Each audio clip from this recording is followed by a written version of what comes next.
McCarthy James です。よろしくお願いします。Thank you for having me here. Thank you on behalf of One Giant Leap and the Connecting Minds project for Osaka Expo 2025. Yokoso. I'd like to begin today just with a few housekeeping items, safety-wise. Anyone joining us online, please ensure that your cameras and your microphones are switched to silent and mute. Presenters, when it is your turn to present, you will be indicated to turn them back on. Thank you. Could I also ensure that all mobile phones are switched to silent or turned off so as not to disturb any of the presenters or the presentations happening. I'd also like to ask anyone taking photographs, that is allowed. Please do so in a discreet manner and ensure that flash is switched off, again, to ensure that the presenters are not disturbed. Thank you. In the event of an emergency, please follow directions from the pavilion staff. Please follow them to the indicated assembly points in a calm manner.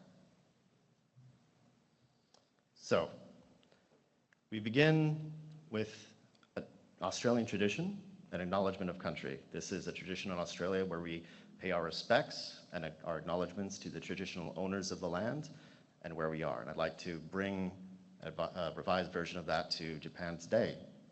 So we begin by acknowledging the land on which we meet today, Osaka, or Naniwa, which served as Japan's first capital in the early Nara period of the 8th century. And we pay our respects to the peoples of Osaka and Japan. We'd also like to thank the pavilion and the Osaka Expo Authority for allowing us to come together from around the world today to meet, share ideas, share stories, and dreams. At this point, would a pavilion staff member like to say a few words? We had a pavilion staff member that was going to say a few words. I believe here she is. Perfect.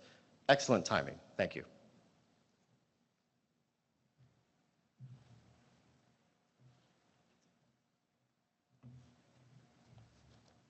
Hi everyone, good morning. That's called just-in-time production. My apologies. Thank you, James, for the kind introduction. I'm Lynn McAllister, Australia's Deputy Commissioner General to Australia here at World Expo 2025 Osaka. I would like to warmly welcome you to the Australia Pavilion today and to those who are joining us online. Since Expo opened this year in April, we have welcomed more than 2 million visitors to our pavilion, and we've held more than 110 events here in the Umi Room. This is the first time that we've held a hybrid event, so James, you're definitely testing us and putting us through our paces, where we are going to be joined in the Umi Room by many, many students, teachers, and other participants online. Australia's objective that could be our first test. Australia's objectives for Australia's participation at Expo are to deepen our bilateral relationship with Japan, to create new opportunities for Australia, and to present Australia in a modern and dynamic way. And I think this event really ticks off all of those boxes. Today we're bringing together students, teachers and parents across Australia and Japan to celebrate some incredible achievements. It's a fantastic example of the strong and enduring relationship that Australia has with Japan and the excellent connections that we have across the many strands of our relationship, including space. Congratulations for all of your hard work over the last, I think, 9 months. Is that correct, James? Yep. 9 months plus. It's an incredible achievement, and we're incredibly excited and honoured to be hosting you here today for your final celebration and wrap up of that work. Thank you very much.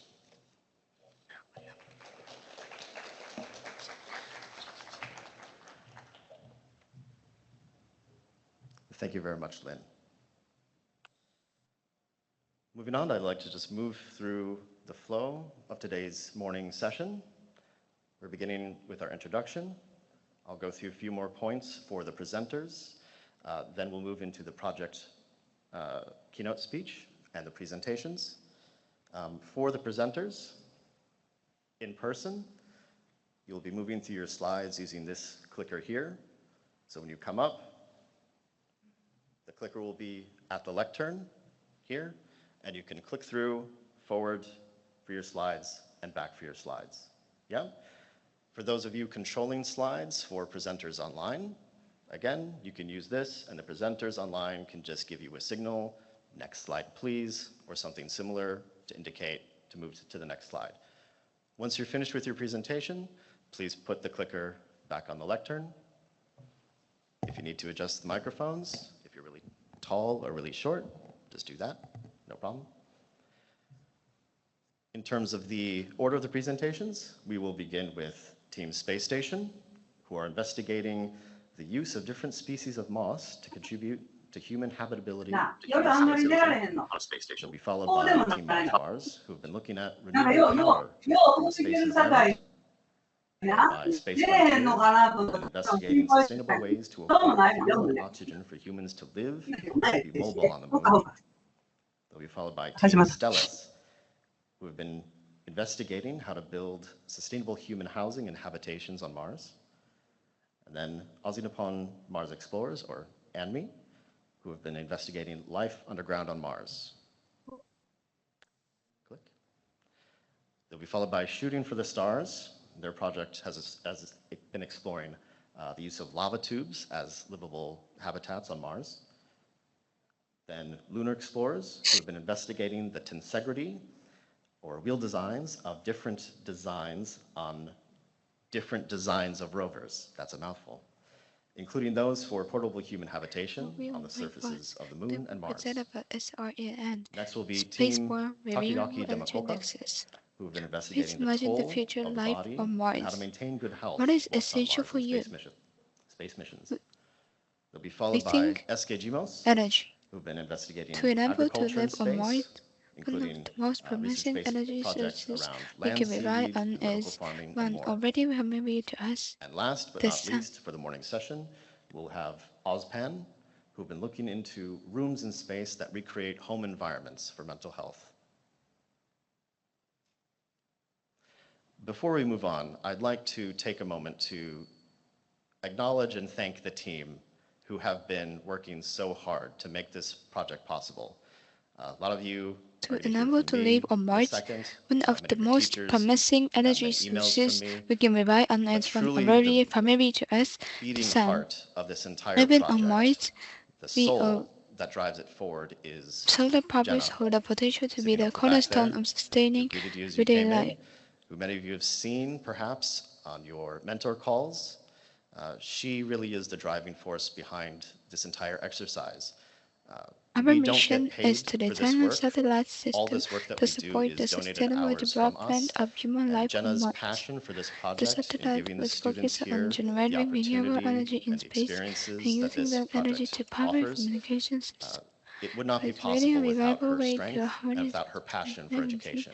Jenna is our international education outreach manager, and I'd like to thank Jenna from the bottom of my heart from all the work that she's been doing.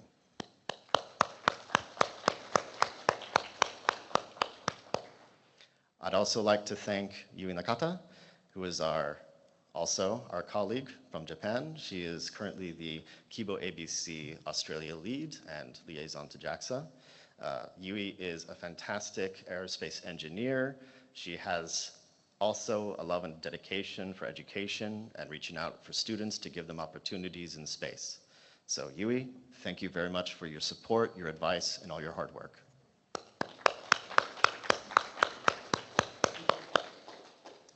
And then there's some other guy who's not very important.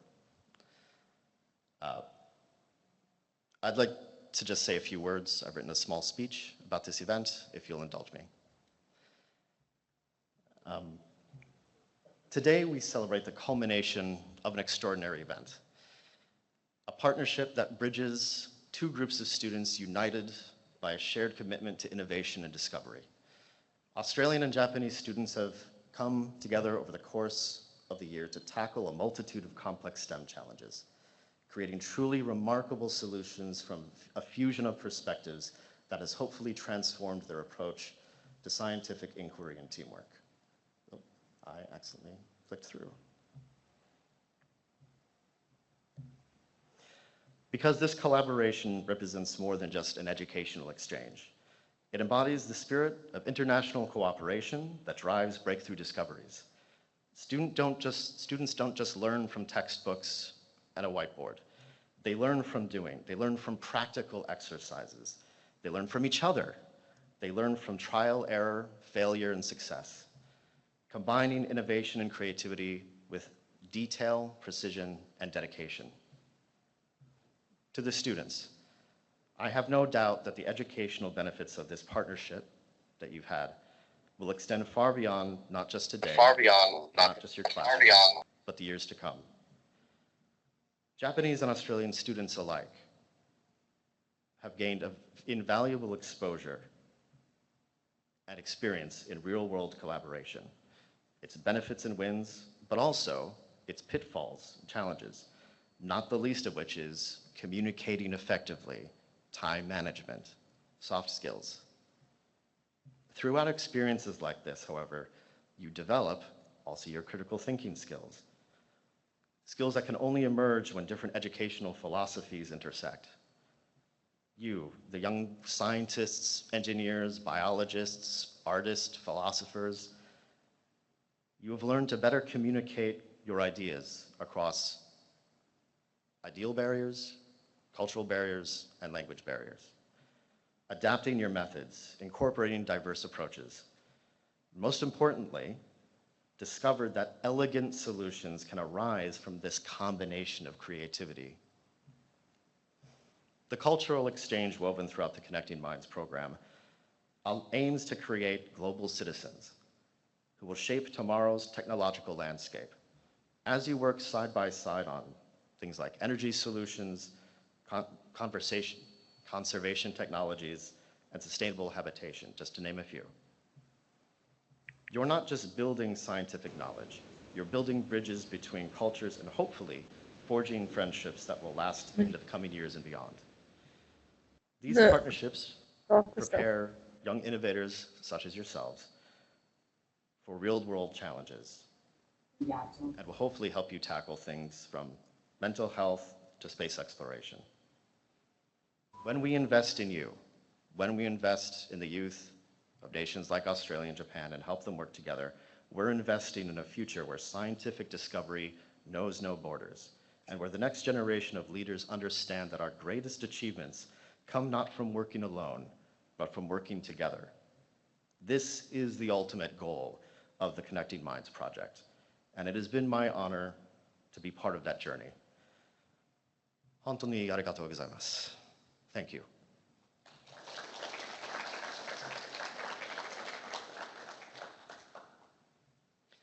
And with that, I'd like to move on to today's presentations. First up, we will have the team space station. Please come up.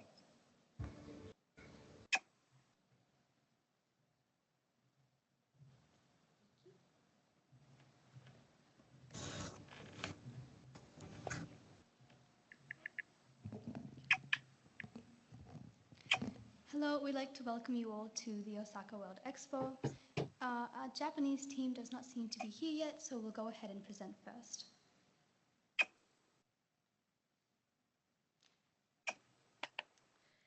Welcome and thank you so much for being here today with us. My name is Mary and this is Ira and we come from Catholic College Wodonga in Australia.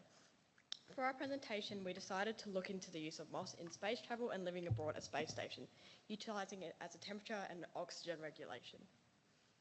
Some important properties of moss that allow them to have such interesting potential is their ability and their highly porous surfaces that allow them to intake large amounts of water and carbon dioxide. In a process called evaporative cooling, they can intake large amounts of water from their surrounding environment and reduce the temperature in a room. Their ability to intake carbon dioxide as well as produce oxygen also makes them very effective tools in reducing the risk of carbon dioxide intoxication aboard a space station. So our first experiment was the effects of moss that it has on temperature. Our hypothesis for this was that the experiment should have remained a constant temperature of around 20 to 24 degrees. So we arranged 4 jars and we put the moss inside of each of the jars, and then we used one control that had just soil in it. We assigned each of the temperature probes to 4 of the jars, and then we let the jars in a sealed environment and measured them every day for 2 minutes to 5 days.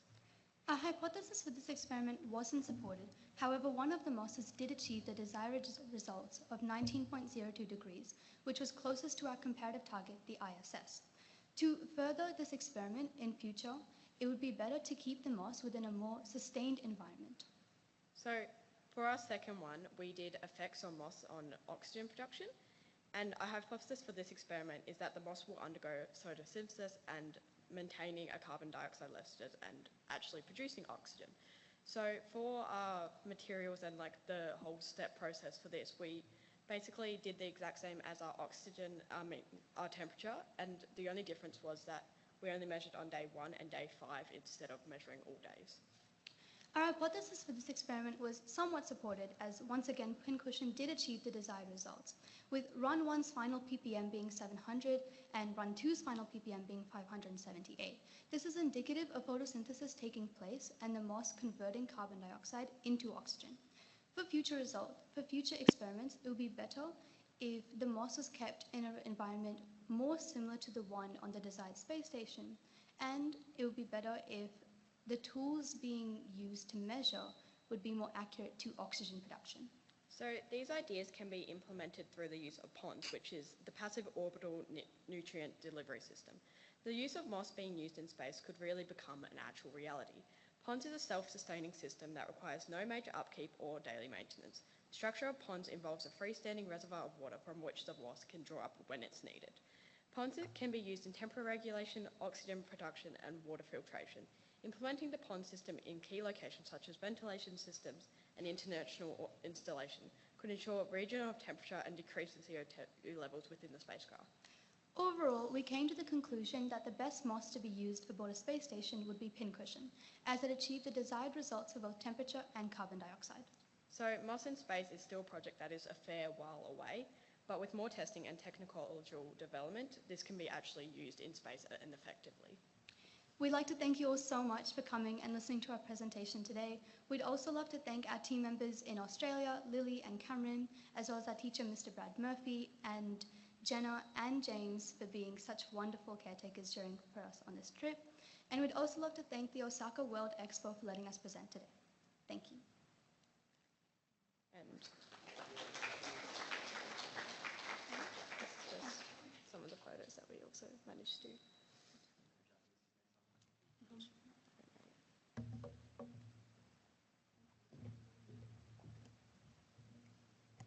Thank you, girls. I'd just like to give this opportunity, just in case the Japanese team members for Space Station are online. Could you sound off if you're online yet?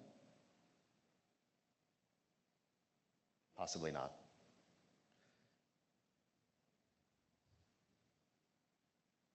Not yet. Anyone who's joined in online, if it is not your time to present, please ensure that your mics are switched off and your cameras are set to their off mode. We will let you know when it is your time to present. So we have a little bit of spare time. That's okay. If the team members for Space Station from Japan hop on, are they on now? Okay. Yeah. 札幌旭ヶ丘高校3年の佐藤松永及川です。これから苔を用いた水質浄化に関する研究について発表します。Next slide, please. 札幌旭ヶ丘高校3年の松永及川佐藤です。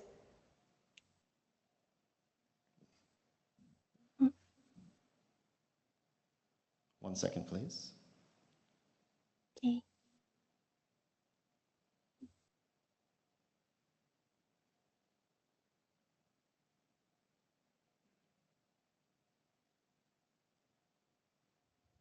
Okay.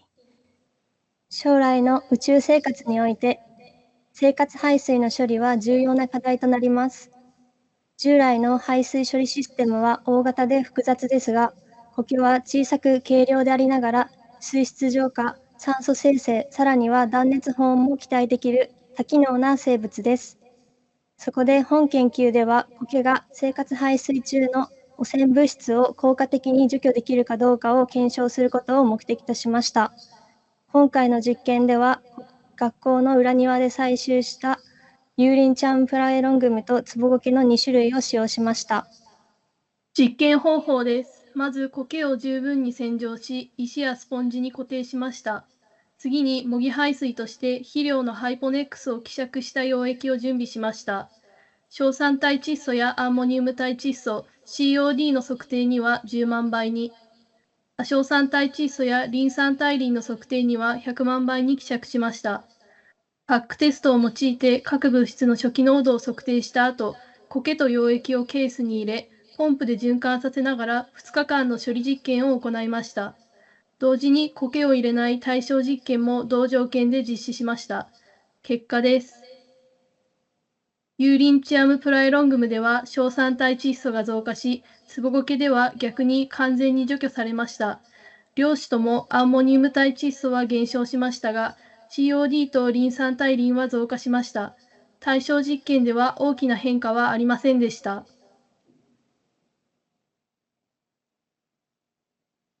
考察です。アンモニウム体窒素の減少は対象実験と同程度で、吸着、沈殿などが主な原因と考えられます。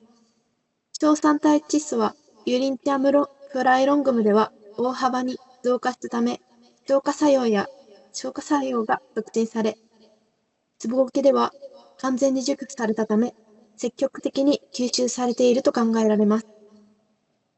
COD とリン酸体リンの増加は、苔からの有機物放出が原因と考えられます。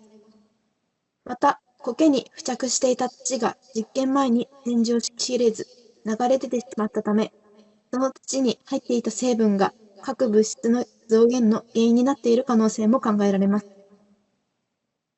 結果として、ツボゴケは硝酸体窒素を非常によく吸収しましたが、COD とリン酸体リンの増加という新たな課題も明らかになりました。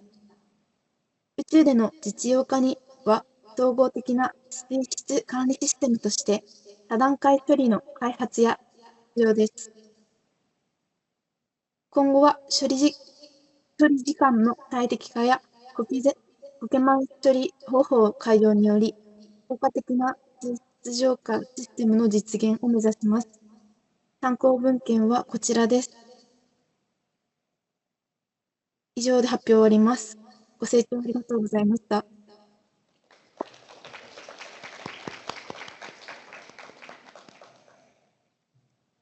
Thank you, Team Space Station.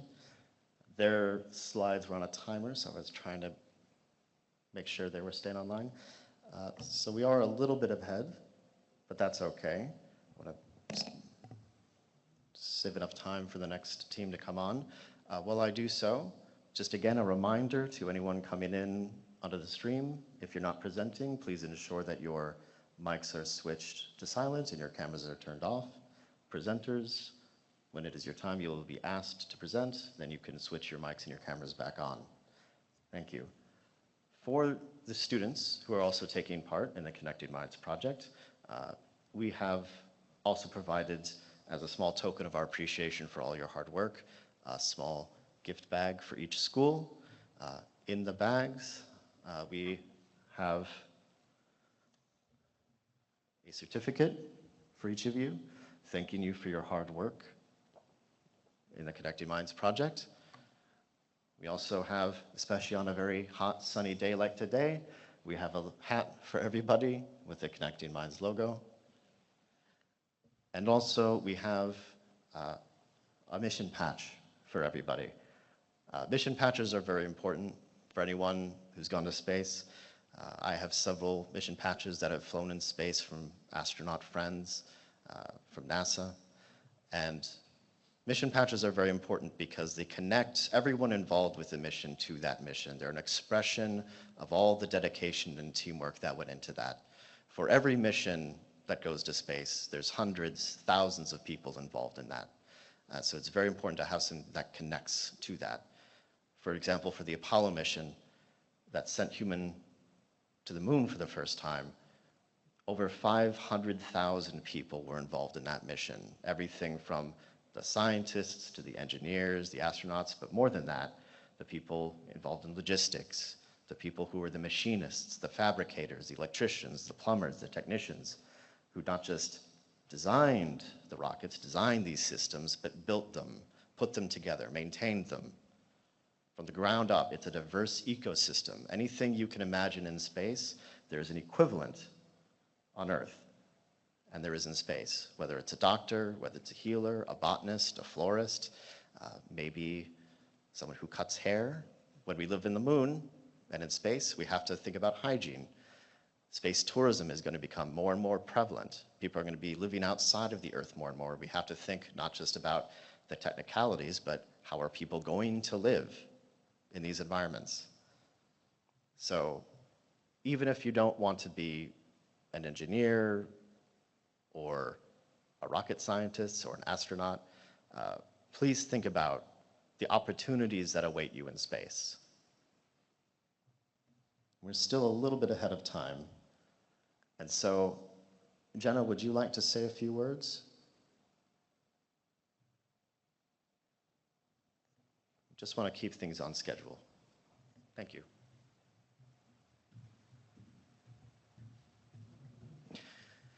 I'm honored to be here at the Pavilion today. I'm honored to be in front of so many amazing educators, so many inspiring students, and so many people that are online presenting that can't be here in person. But I want you to know that all of your hard work is paying off today.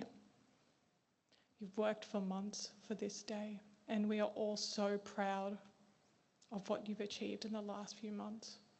It's truly been a mammoth effort between myself and James and Yui to not only get the students over here to Osaka to present in the Australian Pavilion at the Expo, but also having students online worried about speaking English or Japanese. It is very scary speaking another language, and it's even scarier speaking about things that you're not sure about as well. Even though you've researched them and you've read over those papers 100 times, it's okay. You guys are doing an incredible effort, and I'm so proud to hear about all of your presentations. Let's go. Let's do it. Thank you. You guys are incredible, and like I said, the teachers. I think we should have like kind of a round of applause for all the teachers because they're putting a lot of effort in as well. They're doing the late note checking presentations, checking your speeches, and getting you to Expo or online and things like that. So a round of applause to all the teachers.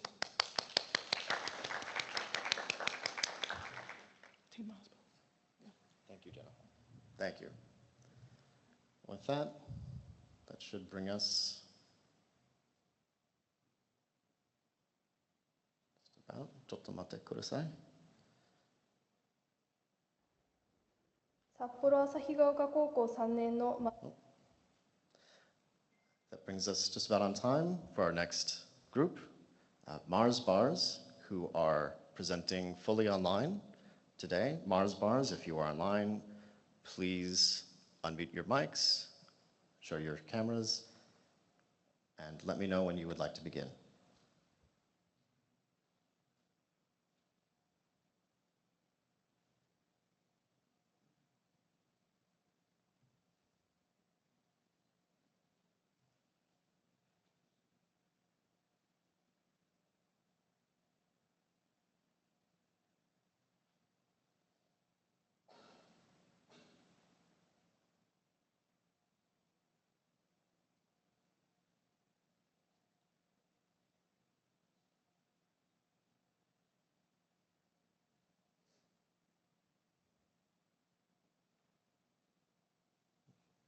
Do we have Mars Bars online? Okay, we're ready for the presentation. Thank you, thank you.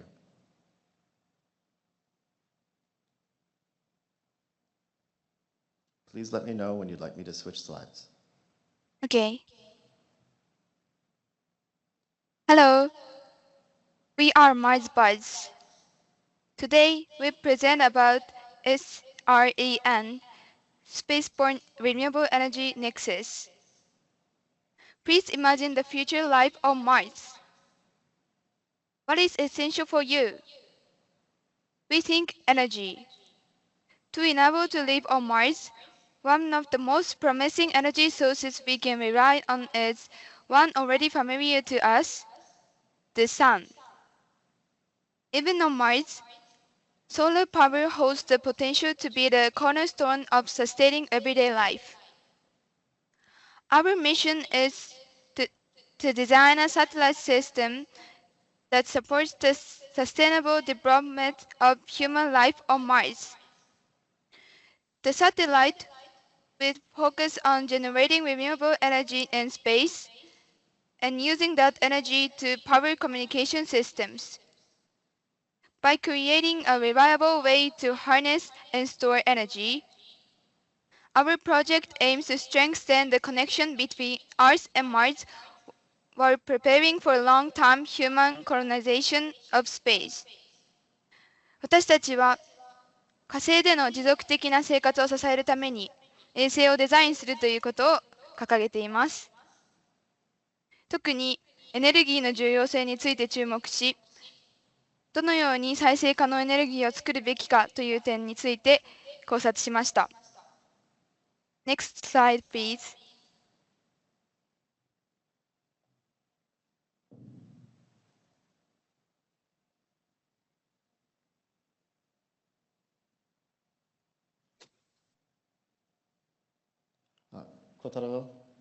Kotaro-san, your mic is still muted. We cannot hear you.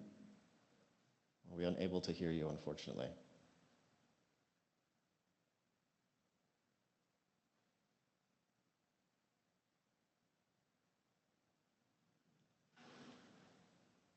Perhaps there's another member of the team who can speak for Kotaro?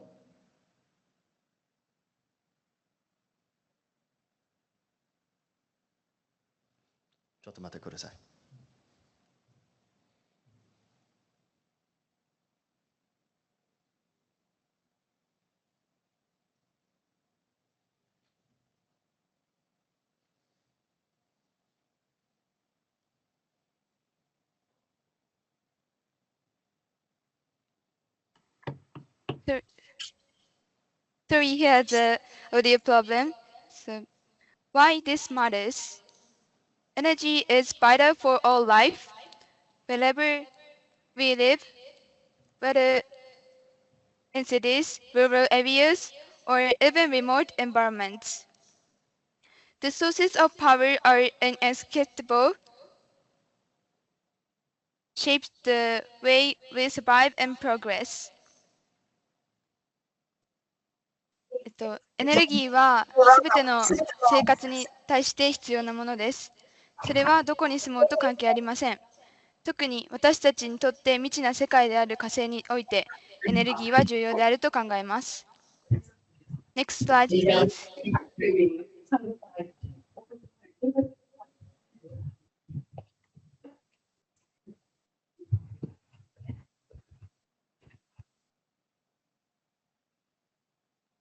Why we choose solar energy? Throughout history, access to reliable energy has determined the rise and fall of civilization, driven agriculture, industry, and technology. And first, this is the most practical approach. ISS produces electricity from its solar panel, so it is the practical way for lives on Mars.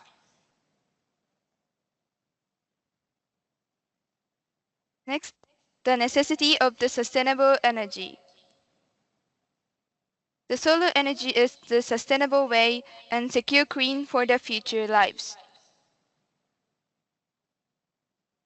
Without sustainable power, essential activities such as produces food, generating oxygen, and maintaining communication will be impossible.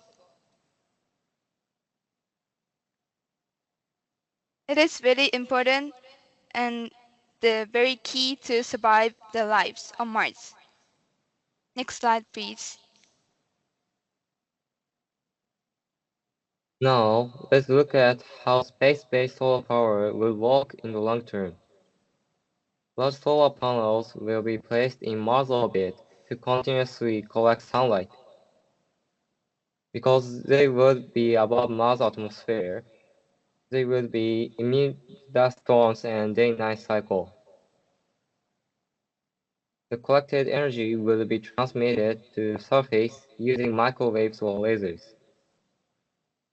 This would provide a stable, reliable power supply, essential for long-term missions and future habitats.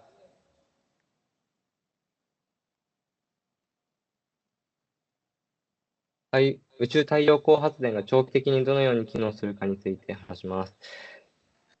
大型の太陽電池パネルが火星軌道上に設置され、継続的に太陽光を集め続けます。パネルは火星の大気圏上にあるため、ダストデビルと呼ばれる火星上の砂嵐や昼夜サイクルの影響を受けません。集められたエネルギーはマイクロ波またはレーザーを用いて火星表面に送られます。これにより長期的なミッションや将来の居住地に不可欠な安定した信頼性の高い電力供給が可能になります。Next slide, please. Now, let's look at how space-based solar power works in the long term.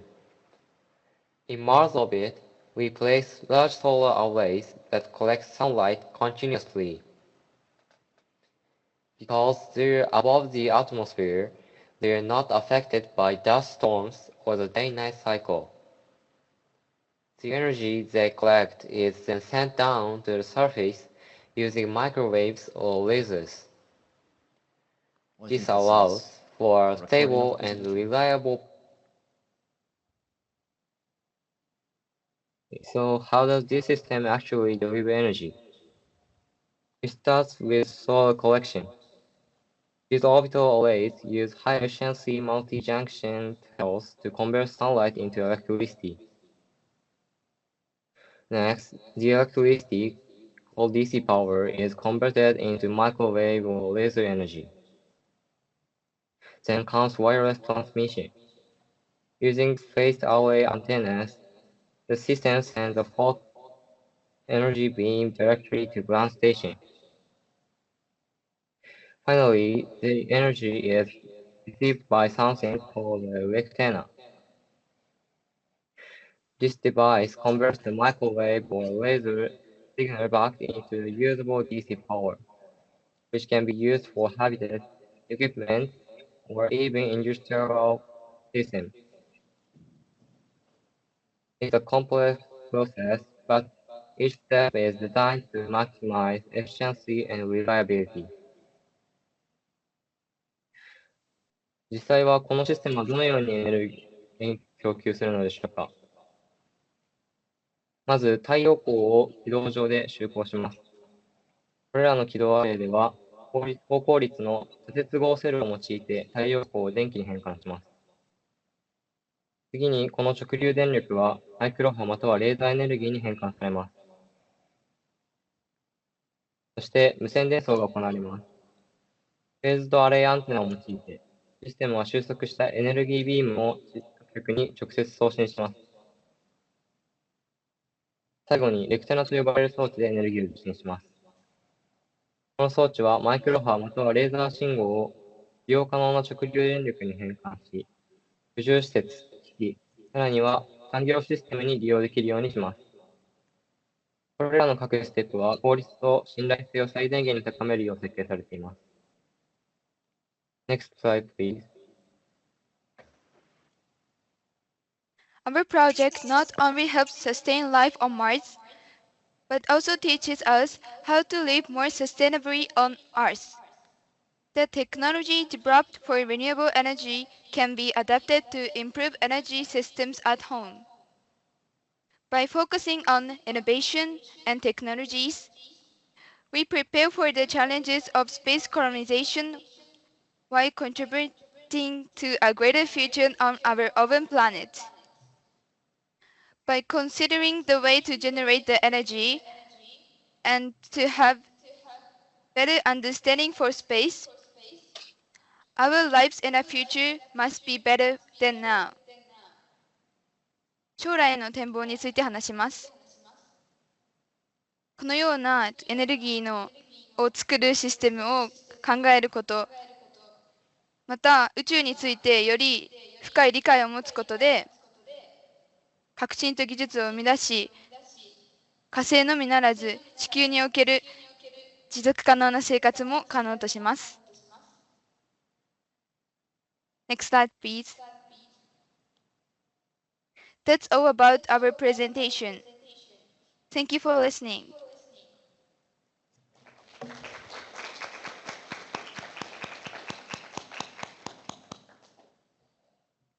Thank you, Team Mars Bars. We'll move right along to Team Frontier, Space Frontier. We have a student in person from the Australian team with his Japanese teammates, hopefully online.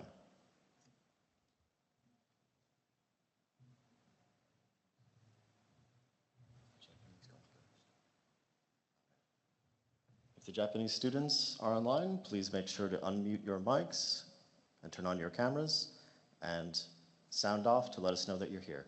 Thank you.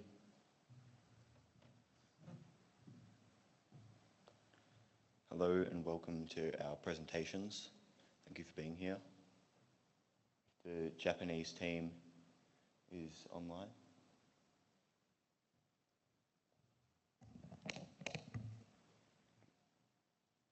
I don't think so, so I'll move on to my presentation first, and if the Japanese team comes on, they can do theirs.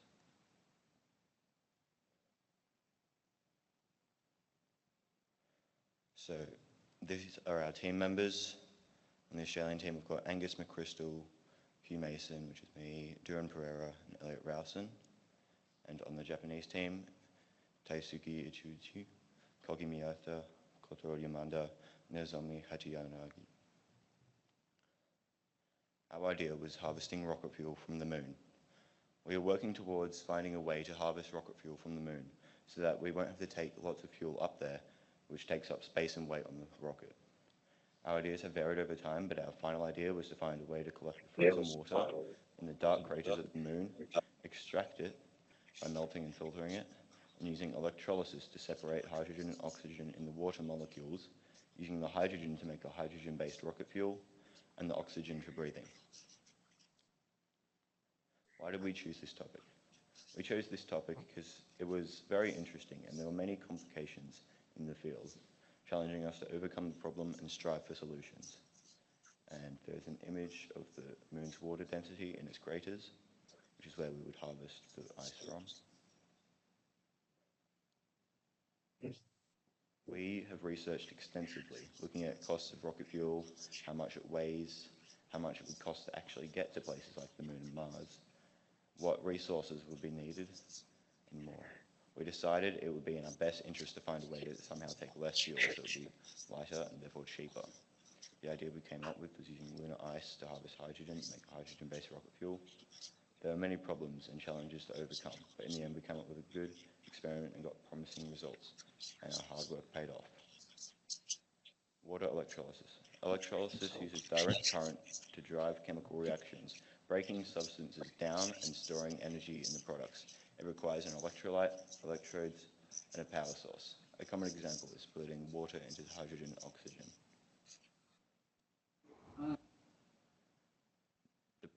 This project's purpose is to find the rate of which frozen soil evaporates by measuring the weight of each bottle of frozen soil and melting it with a magnifying glass that uses the sun to concentrate light at a certain point, then weighing it again and measuring the difference in weight to see how much water evaporated. This was our control test with no magnifying glass. It started at 421.1 grams and melted down to 414.2 grams with a difference of 6.9 grams. Our first test, which had the magnifying glass 5 centimeters away, started with a weight of 413.5 grams and ended up with 383.8 grams with a difference of 29.7 grams. Our second test, which had the magnifying glass positioned 10 centimeters away, had a starting weight of 447.8 grams and ended up with 428.0 grams with a difference of 19.8 grams. Our third test, the magnifying glass 15 centimeters away, started with 398.9 grams and ended up with 398.3 grams, with a very small 0.6 gram difference. Our fourth test had the magnifying glass 20 centimeters away with a 434.4 gram starting weight and a 433.6 gram finishing weight with a difference of 0.8 grams. Our project was successful, and we found that the closer the magnifying glass was, the more effective it was, pinpointing the light into the ice to melt it. And the further it was, it cast a bigger shadow, preventing the sun from additionally helping melt the ice. Thank you.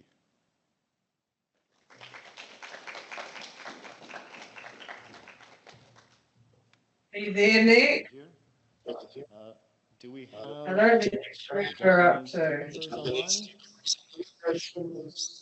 I know what group he is, but I don't know what group his one is. As a reminder to anyone in the lobby not presenting, please make sure to mute your microphones.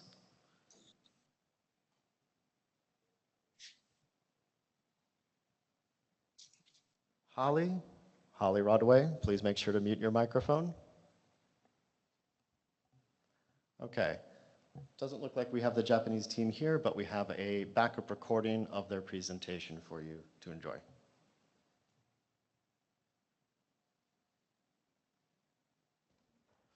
これから私たちの発表を始めます。テーマは月面での発電についてです。私たちは今回の研究を行うにあたって、月面にはないもの、そしてなおかつ人間が生きていくために必要なものは何かということを考えました。そこで月にはさまざまな地点に氷が存在することを知ったので、私たちはその氷を溶かし、さらにその水を電気分解して水素と酸素を発生させ、人間が生きられる環境を作ろうと考えました。ですが、月面で電気を作ることは容易ではありません。私たちはその問題を解決するため、ロケット着陸時に発生する熱エネルギーを利用して電気を発生させる方法を考えました。研究の目的は、放出されたエネルギーを再利用して電力供給を可能にすることです。次に内容です。ロケットの着陸時に発生する熱エネルギーを利用し、熱電発電を行って電気を発生させ、その電気で水を分解するというものです。ただ、実際にロケットを飛ばすことは私たちには難しいので、ロケットの足の部分の素材である多孔質アルミニウムを代わりに用いて、温度差に対しての発電量、また熱を移すための素材の中で発電量が大きくなる物質は何なのかを調べます。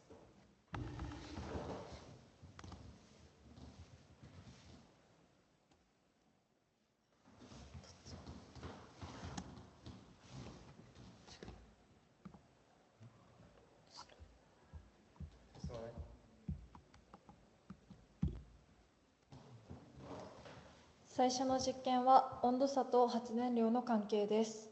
はじめに温めた多孔質アルミニウム、冷やしたアルミニウム合金、N 型と P 型の半導体を接合した単位素子、コンデンサー、電流計、電圧計、電球で回路を作ります。電気が流れたら電流、電圧、電球が光った時間を測定し、そこから発電量を求める。この作業を多孔質アルミニウムとアルミニウム合金の温度差を20度ずつ大きくしていくことで繰り返し、温度差と発電量にどのような相関があるのかを調べる。次に素材についての対象実験です。1の実験と同じように回路を作り、アルミニウム合金を銅、鉄、亜鉛などの他の金属に変えて実験し、どの金属の発電量が多いかを調べます。続いて仮説です。1の実験では温度差を大きくすればするほど発電量が大きくなり、正の相関が見られる。2の実験では熱伝導性の低い金属の発電量が大きくなると思われるので、銅、アルミニウム、鉄、亜鉛の順に発電量が大きくなると考えられる。残念ながら今回は時間が足りず、実験を行うことができませんでした。最後に今後の展望です。まず実験を行って、実験にどのような結果になるのかを調べ、さらに熱電、発電以外にも有効な発電がないかを調べていこうと思いました。参考文献は以下の通りです。ご清聴ありがとうございました。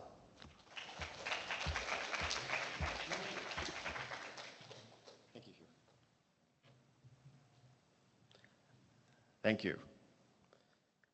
Okay, moving quickly on. We have Team Stellus. Team Stellus is also online. Do we have anyone from Team Stellus in the lobby?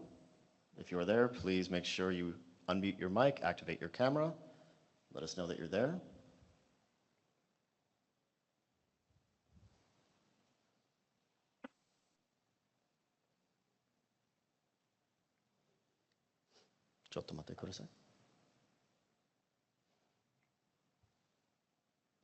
Hello?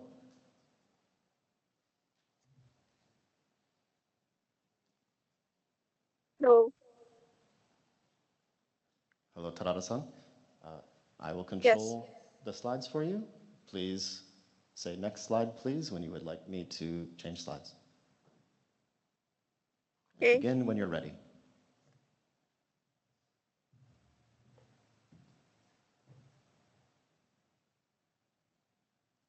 Next slide, please.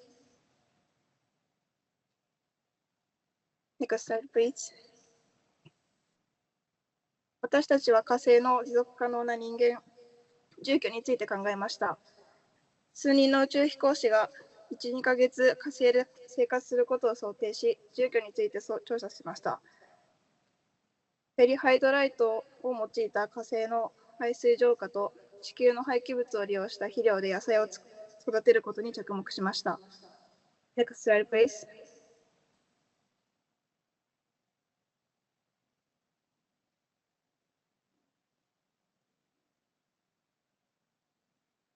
1つ目は、フェリハイドライトを用いた火星の排水浄化です。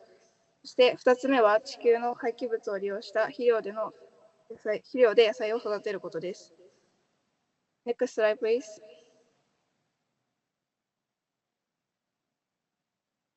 1つ目の火星での浄化というテーマの動機としては、火星での安全な水の確保と道具を使わない簡易的な浄水システム作りが掲げられます。やったんだけどさ。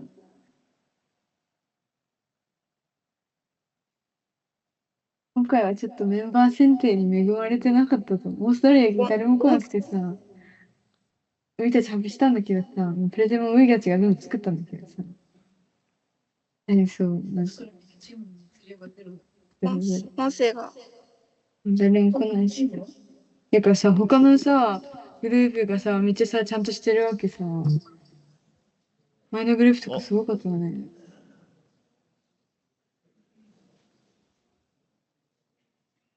Okay.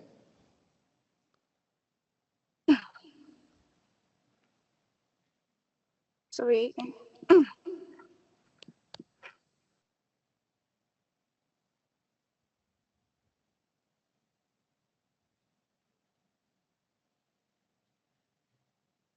続けます。フェリハイドライトとは2025年に見つかった火星の赤い砂塵の主成分であり、水を含む環境でできる酸化鉄化合物です。表皮面積が大きくヒドロキシ器を持つため、反応性が高いという点が特徴です。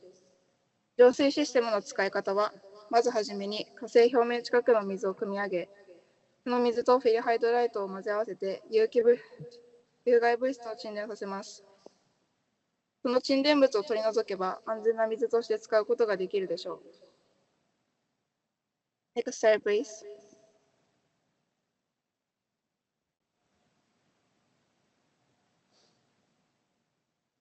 課題は火星表面にもある液体の水をどのように汲み上げるか、そして 100% 安全なのかを確かめる方法の考案です。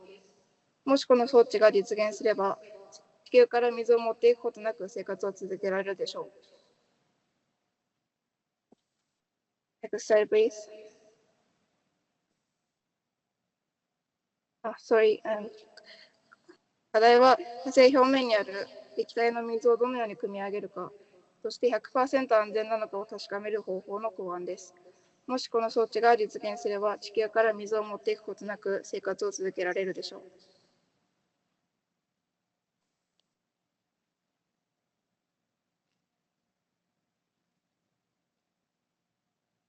2つ目の案に移ります。地球で出る廃棄物から作る肥料を使って野菜などの作物を栽培するという案です。これはゴミ問題の改善や農家の方々にも貢献できますし、日本では他の食品を肥料にして栽培し、品質を改良している例が多くあります。Next slide, please. 私たちが今回注目したのはもみ殻です。もみ殻は次の3つの活用方法があります。Next slide, please. 1つ目はマルチング素材として土壌の上に敷き詰めます。こうすることで保温、保湿、防虫の効果があります。Next slide, please. 2つ目は燻炭です。これはもみ殻を低温で蒸し焼きにし炭化させたもので、土に混ぜることで保水性などが高まります。他の肥料の効果も高めることができます。Next slide, please. 3つ目は堆肥です。米ぬかと家畜の糞を混ぜることで栄養も水分量もちょうどいい肥料を作ることができます。Next slide, please. そしてもみ殻を農家から買い取ることで貢献することができます。米価格や不作などで農家さんも厳しい状況にある今、このような仕組みは今後必ず必要になると思います。Next slide, please. 今後の課題としては、肥料作りに時間がかかるなど様々ですが、地球のためにも必要であると考えています。Next slide, please. 参考文献は以下の通りです。ありがとうございました。私たちは人類の火星移住に This is Team Stellus' presentation. Team Stellus. Apologies, some of the slides have timers on them, so I'm fighting against that, trying to make sure we can bring them back. Gomin? Do we have anyone from the Australian team Stellus? If there's not in the lobby, we will quickly travel through their slides to make sure we are maintaining our schedule. So Team Stellus was looking at different pressure experiments, also looking at different shapes that they can use, and looking at the different structural integrities of the shapes. And the pen. There are voiceovers for these, but we're just going to quickly need to move through them, unfortunately, for the sake of time. The conclusion of weakest and strongest shapes for human habitation. In the experiment, the cube was the strongest shape, and we would therefore build our human habitats using this general shape. And on the right is a list of the shapes and how much weight they could withstand in descending order. On top was the cube with 750 grams. Second was the square base, equilateral triangle walls with 450 grams. Third was square base isosceles triangle walls, which could withstand 400 grams. And then last was pentagon base with isosceles triangle walls, which could only stand 350 grams. Thank you for listening. Okay. I'm sure the Australian team appreciates that we need to stay on time. So moving on to AMNI, Aussie Nippon Mars Explorers. If there's anyone online, anyone in the room, please make your way.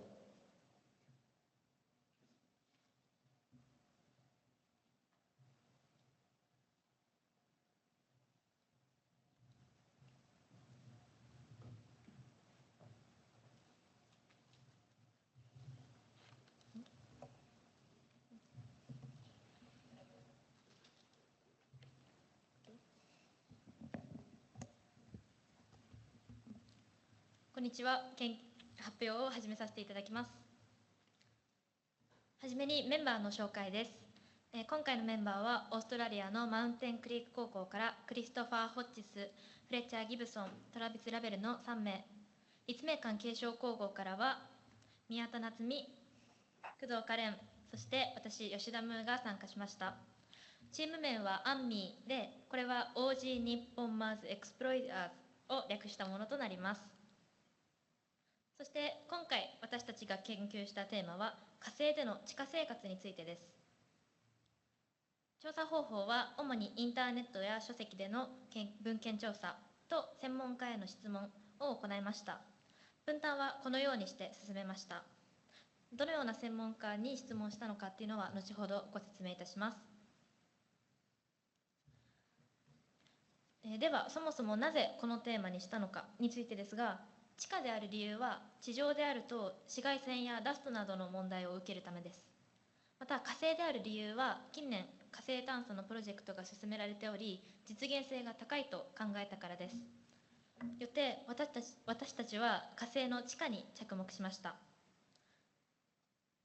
今回の私たちの研究については火星の地下に居住する基盤を作ることを目標としました。その上でご覧の4つの観点に絞って調査を行いました。1つ目は地下での生活の基盤となる掘削についてです。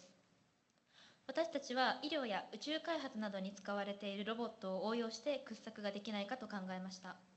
ダヴィンチという医療ロボットがあるんですけど、これは遠隔で手術をするためのロボットで、このようなロボットの、通信技術を応用することで地球から火星のリアルタイムでの遠隔操作ができるのではないかと考えました。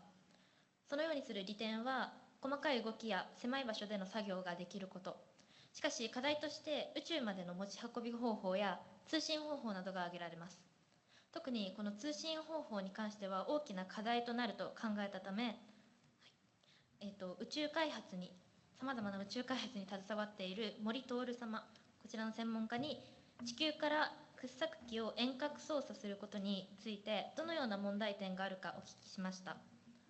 ご回答としましては、火星では分単位のラグが発生してしまうためリアルタイムでの操作は難しいとのことでした。加えてこの問題を解決するには AI を用いた自律的なシステムが必要であるとのご指摘も受けました。実際 JAXA と鹿島建設が行っている共同研究で月面での掘削装置の設置を想定した遠隔自動運転の実験が成功しています。この実験はなんと掘削機と操縦者まで約1000キロ離れての実験となっていて、これが成功しています。これらのことから掘削には地球からの遠隔操作ではなく自律的な AI による自動運転が不可欠であると考えました。次に建設に関してです。掘削で得た地下空間にどのようにして住居の建設を行うのかということを考えたときに、レゴリスを使ったコンクリートを使用してそれを 3D プリンターで建設するのが良いのではないかと考えました。レゴリスというのは火星の多くの場所にある砂のようなもので、どこからでも手に入ります。利点としてはこのようなものがあり、課題としては紫外線などの問題が挙げられます。こちらも先行研究がございまして、NASA とルイジアナ州立大学の研究ではレゴリスと硫黄を活用した 3D プリント建設のプロジェクトがあります。このような先行研究を参考にさらに私たちの考えを深めていければと考えています。3つ目は発電方法についてです。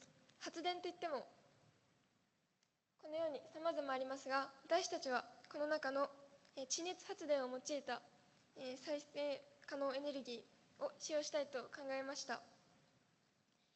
火星に存在している火山は現在も活動がなされていると考えられています。地熱は天候に左右されないことと、安定した供給が見込めることや CO2 の排出量が少ないなど多くの利点があります。また原子力発電などを用いるよりも安全性がはるかに高いです。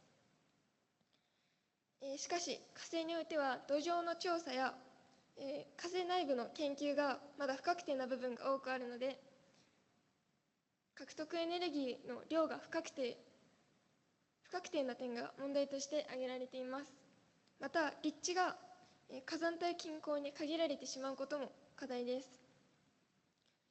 4つ目は生きる上では欠かせない水の獲得方法です。これに関しては2つの方法で考えました。1つは排尿や汗などのろ過による再生可能です。専用のフィルターや逆浸透膜というものを使用して実施します。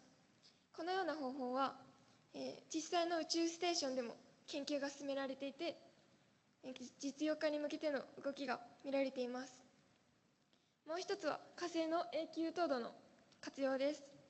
火星には永久凍土が存在するため、それを溶かして日常で使用できるようにしたいと考えました。溶かすことによる地盤沈下などの問題への配慮は、移住規模によって調整が必要だと思われますが、居住の基盤を作るという目的の上では特に問題はないかと考えました。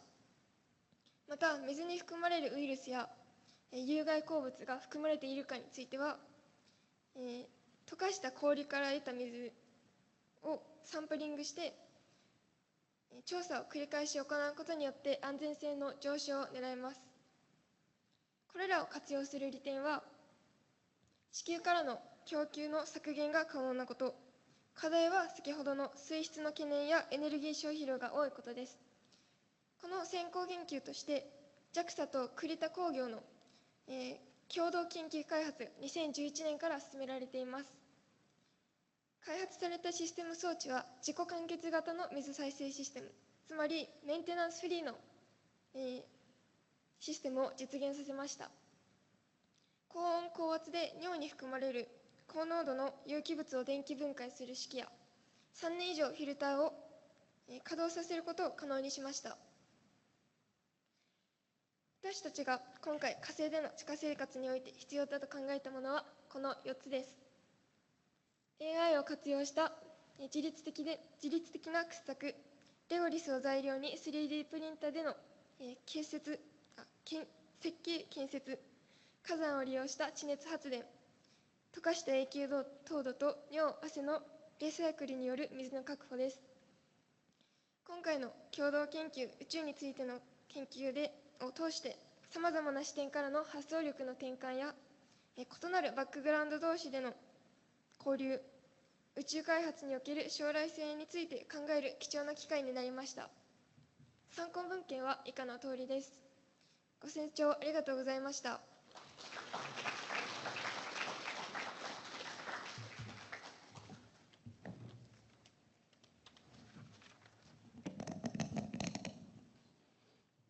Thank you, Team Emmy. Thank you, Christopher, for being online. You want to give a wave? Thank you for being online. Okay. Staying on time again. Thank you again, everyone, for staying on time. In each session, we have 10 teams presenting, so thank you, everybody, for staying within time. Next up, we have Team Shooting for the Stars. We have 3 team members from Australia, and hopefully some Japanese team members online. Any Japanese team members for Shooting for the Stars? If you're online, please unmute your mics and turn on your cameras so we can see you.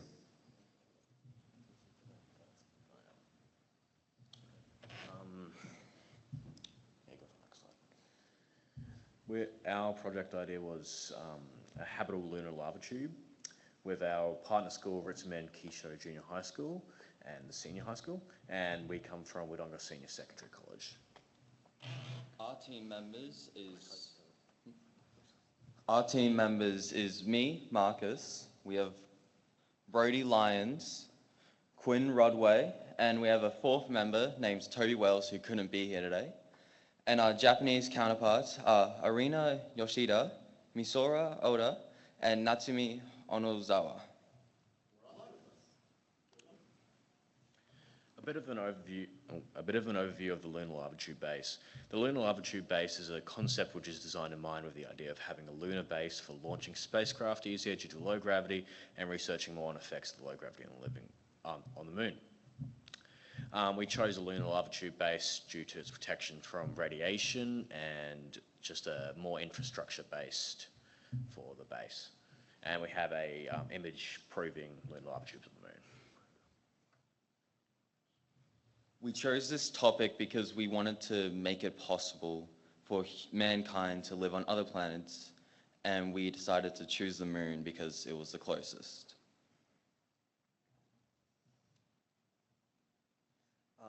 The research we did on this, we've performed to develop our idea was through reading multiple NASA articles on lunar lava tubes and different 3D scans of the tubes. We've also studied the process of oxygenation and how we will be filling up the tube with oxygen so we'll be able to breathe without the assistance of astronaut suits. And then the Japanese students will be presenting the next 5 slides. Next slide, please.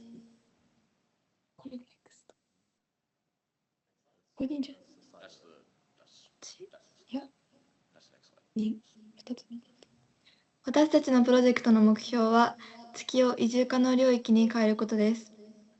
現在の技術ではそれが可能であると考えました。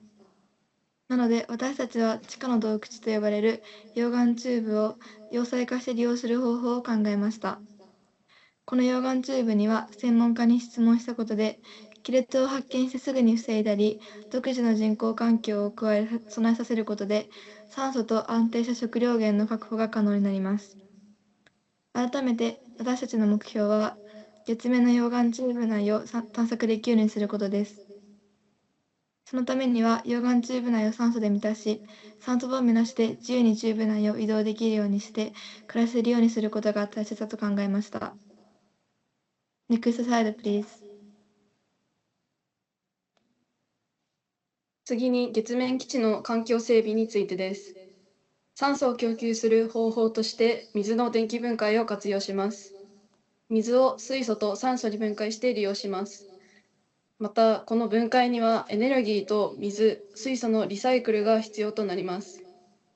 水の確保については、月の永久影と呼ばれるところに氷がある可能性が高いとされているので、そこから氷を採取します。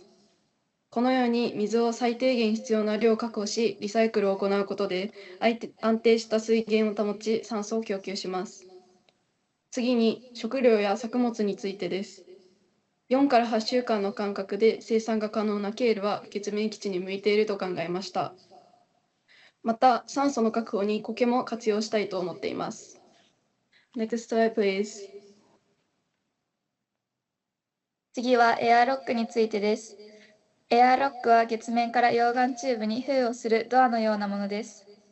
封をすることによって放射線やひどい熱、有星人から住居を保護します。設計は迅速な展開と便利な輸送のためのインフレータブル、つまり空気膜のようなものです。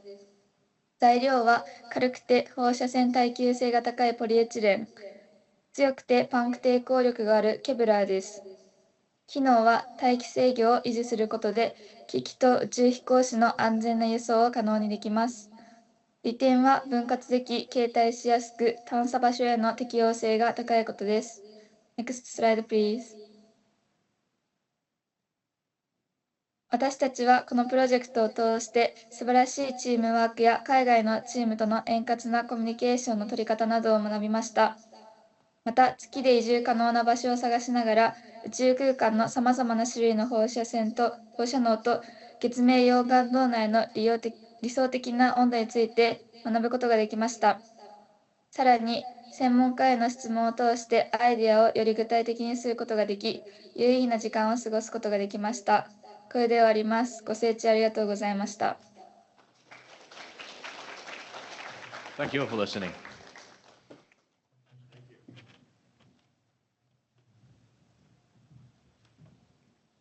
Thank you, Team Shooting for the Stars. We have a few minutes. I'm really inspired to see the work that I've seen so far. So many of the projects are taking very interesting, innovative looks at the challenges involved in living off the planet. The moon specifically, seeing Shooting for the Stars presentation, the moon is obviously our closest neighbor, much closer and easier to access than Mars. It's also been the focus of most of our development and experimentation, but the moon and Mars pose significantly different challenges in and of themselves. The moon has a unique relationship with the Earth. Due to the tidal-locked nature of the moon, it creates a unique gravity environment. The near side of the moon attracts many, many more space debris, asteroids impact the near side. Over billions of years, it melts down and pulverizes the surface of the moon, all the constituent components, and leaves on a microscopic level a very fine and very sharp dust. The first astronauts who went to the moon, Neil Armstrong and his crew, walked on the surface, came back inside the pod with their spacesuits, and not long after that started to develop irritation of the eyes and the throat and the lungs. This is due to the fact that they were breathing in the microscopic components of the moon. And on a microscopic level, they were shown to be razor sharp pieces of glass and metal. That illness or sickness is known as silicosis, and it is something that we need to be very aware of when we're designing habitats for the moon specifically. The moon dust as well is highly statically charged. It likes to cling to surfaces. So when we're designing future habitats and rovers for the moon, we need to ensure that whatever is outside, we control what is coming in. Many of the future designs that I've seen for moon habitats specifically never have a spacesuit coming inside of a habitat. They have docking mechanisms on the back, which will allow the astronauts to climb in and out of the suit, so the spacesuits never have to be inside. Airlocks are a possibility, but there's still too much chance of that highly statically charged, very sharp, very dangerous moon regolith getting into the systems, causing short circuits, and causing health problems for the astronauts themselves. Mars is a whole different type of challenge. We won't go into that right now. Maybe some of the students will examine that as part of their presentations. But again, I'd like to just appreciate how much work and dedication that I've already seen from the students. It's very hard, it's very difficult doing something like this. I'm genuinely proud of each and every student who's taken the chance and shown the courage to even just be a part of something like this, to get up on stage and present the work that they've done. So moving along, we'll move to our next group, which will be, that was a backup video just in case they couldn't make it online. Our next group will be Lunar Explorers. If we have the team from Lunar Explorers here, and anyone from the team in Australia, please turn on your cameras. Japanese team members? Yes, please. Dozo. Hi, dozo. Australian team members, please also turn on your cameras and your microphones as well. .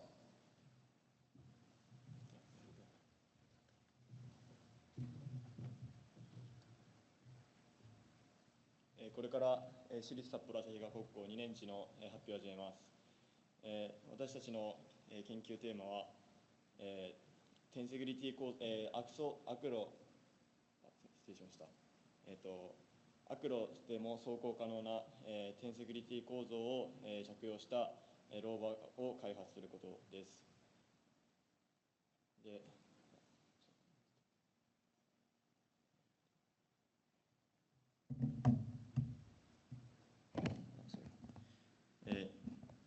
テンセグリティ構造のタイヤを使うことで、悪路や、傾斜などを走行するときに、傾きや、揺れを、減らすことを、目標にしてきました。続いて本研究の仮説です。本研究の仮説は高校生でも安定した走行をする月面探査機ローバーの開発が可能であるということです。今現在私たちが分かっているのは45度の階段を進むことができることと、タイヤの半径よりも大きい障害物を乗り越えることができることです。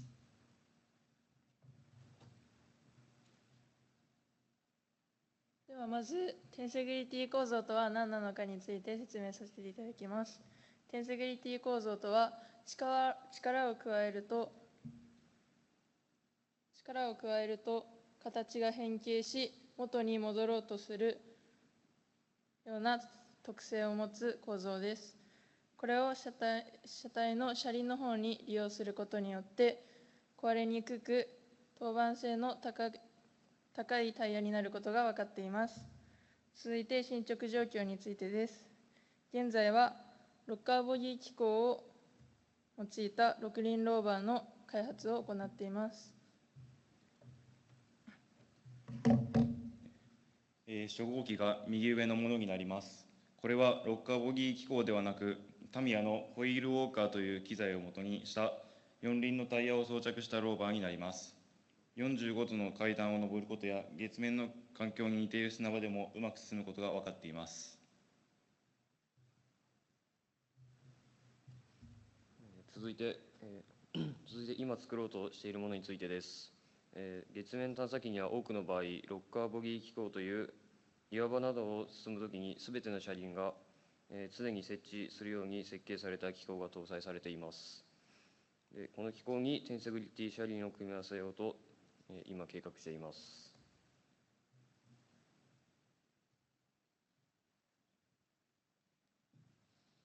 それでは考察です。まず、今私たちが作ろうとしているものは、月や火星だけではなく、災害現場などでも活用できるのではと考えています。また、現状はタイヤと車体のみに注目しており、今のままだと材質などを改善しないと月を走ることは難しいと考えています。続いて今後の展望です。まずはロッカーボギー機構を搭載した6輪のローバー月面探査機を完成させて、初号機と揺れや傾きがどのくらい減ったのかなどデータをもとに、初号機よりより良いものが作れたのかを検証していきたいと思います。なお、本研究は函館未来大学の三上教授らのご指導により実現しました。本当にありがとうございました。これで発表終わります。ご清聴ありがとうございました。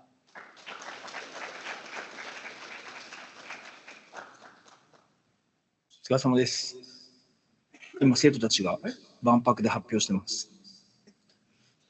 万博会場で。あれだ。はい。はい。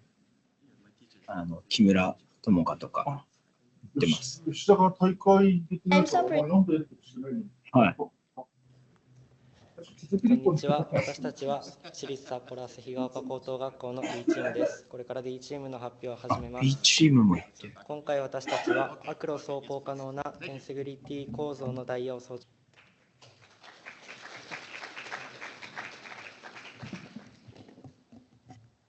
Okay. Okay. ごめんなさい。テーマが宇宙なんWe で have す。 backup 宇宙 videos just in case teams couldn't make it or something went wrong. So ちっ thank ちゃ you い音ない again. の？音がちっちゃくて聞こえないです全然。 Such an, I don't think we have オーストラリアのパビリオンで、 Israeli team オーストラリアの unfortunately 高校 able to 生 make と日 it. 本の高校生が、 So I'd like to speak for a まあ moment 研 on 究っていうか、まあ、 what we 実際 just には saw, 共同はあんま the りでき idea て of ないんですけど、 tensegrity お互いの研究を or 発表 wheel してるんですよ。 design. That's a very interesting でもなんか今見 concept, てたらあれです、 especially for transportation 日本語で of 話してスライドが英語になってました。 astral bodies. うん。 Discussed earlier, the moon presents unique challenges. 吉田なんかなんか喋 The れる regolith on the near side う of the ん、まあ moon 喋ってましたけ being ど、 pulverized so much compared to the far side of the あれ moon です。 is 月面 very ローバーを今作って ashen in て、 its 月面で consistency. 僕、 Not like sand, いろんな not 工 like 場を函 rock 館未 or 来大学の pebbles. 先生 It's に very, very 作っ fine. てるんですよ。 Again, if you 言っ think ても of, if you've 正 ever 直 picked up ash from タ a ミヤ burnt の out fire and felt that, お it's もち very, ゃ very をいろいろ fine. タイヤ変えながらやって Actually るん is で、 very bad まだ for 研究っていうよりは most of the 工 terrestrial 作になって designs ますけ we ど、 use here on まあま Earth. あ、すごい、宇 Our 宙少年みたいな。 ground, our はい。 regolith on Earth is much more dense. でも他 So の学 it 校の見てて produces も、 a lot more そこまで friction 大したことできてないなって感じですね。立命館も because 参加して of ますけど。 the 水かけ consistency ちゃう。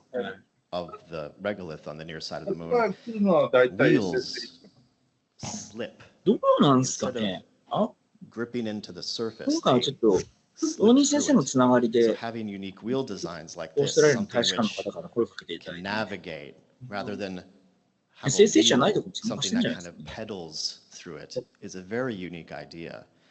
なんか一人、普通科の子も One いた感 giant じしま leap したけど、 is 亀井絵のっ working て、 with an Australian national lunar rover mission currently called Wheeler. And one of the things that Wheeler engineers are looking at is specifically the wheels, the grousers, the different panels that go on the wheels to create more friction to allow stable movement. They recently had a change in their 3D printed titanium models.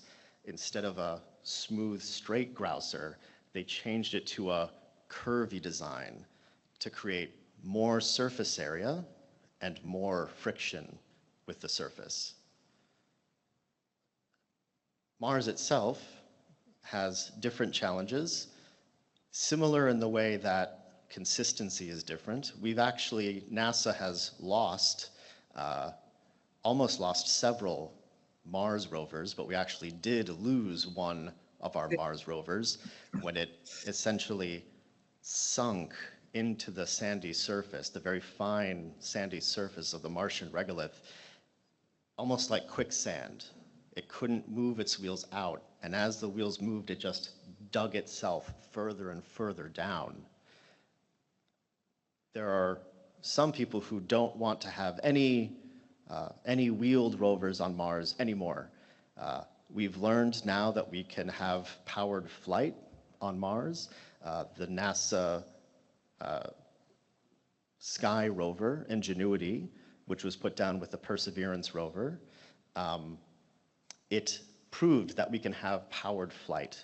And so many NASA engineers want to have quad and hexacopter flying scientific stations around Mars.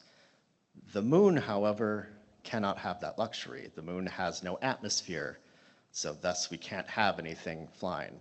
And so the idea of tensegrity, of different wheel designs, different terrestrial rovers, is very important for us to move around. I think we'll try to move on to our next team, Takoyaki Demokoka. Excuse me. I love that name. Fantastic name. We have, My team was Caravan amazingly, Rover. we have our Japanese team, and we have one of the Australian team members here with us today. If there's anyone from the Australian team online who would like to unmute themselves or turn their cameras on, please do so now. But otherwise, we will begin with Takoyaki Demokoka, and I believe you have some models as well. So please feel free to bring those up. And please, come to the stage. I don't get why they'd say that you supply a recording and they didn't show it. I don't understand. I don't get that. Why? Hi everyone, I'm Ryoma. Our team name is Takoyaki Demokuoka. Today, we are going to explain our research on staying strong on Mars. It's really hard for astronauts to stay healthy when there's no gravity. To talk about this topic, we focused on two areas. As you can see on this slide, the Japanese team looked at food and nutrition, and the Australian team researched exercise and the body. First, now we'll talk about what the Japanese team found out about food. Hi, my name is Nao. A trip to Mars takes about 250 days, and the amount of food you can bring is very small. So the food has to be sustainable. It needs to last and be good for you. Looking at this slide, we chose the food by thinking about three things. Is it easy to grow on a rocket or Mars? Does it have the nutrients astronauts will need? Can we actually grow it in space? After all our research, we found the perfect food, soybeans. Next, Rami will explain the reasons.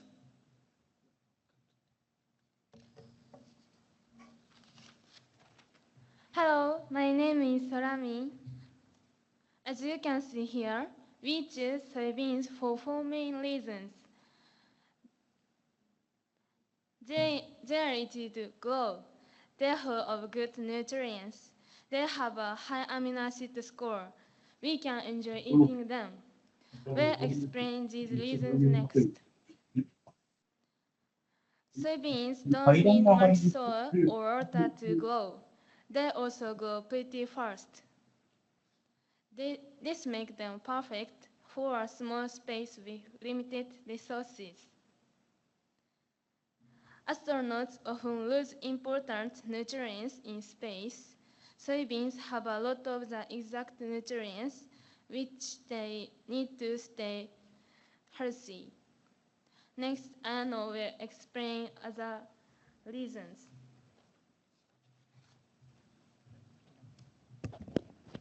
Hi, I am Ayano.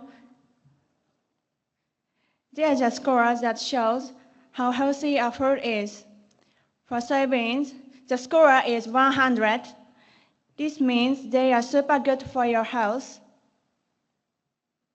You can use soybeans to make any different foods. In Japan, we have tofu and miso. In other countries, people make things like soy meat and soy milk. This means astronauts won't get tired of eating the same things. Next, you say we'll talk about our next step.